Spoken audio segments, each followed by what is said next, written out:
Trevor from Toronto.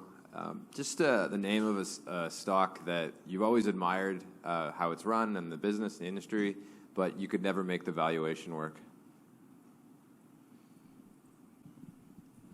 For me, it's Constellation Software.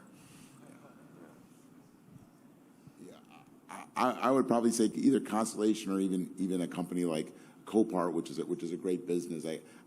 For me, I guess the downside for me is I came from a deep value perspective, and that can be up and down, but Constellation, I think, clearly is the. I think this is where following Buffett has probably screwed me out of a lot of money because, you look at, these are great businesses, right?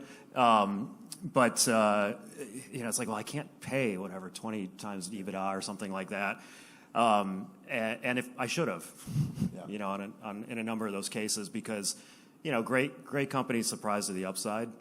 And it's also why you want to be careful trimming them along the way too, because they may seem expensive now, but looking back on it 3 years from now, it actually wasn't. And I think a part of it has to do with Morgan Housel had a really good article that talks about make sure you're playing your game. Your game isn't going to be the same game. Like my game isn't going to be the same game as Steve's or Shree's. You just need to basically buy what you think is consistent with the game that you're playing. And two guys can play two different games and come up with two different conclusions in terms of what securities they're going to buy and sell. It could be the same one.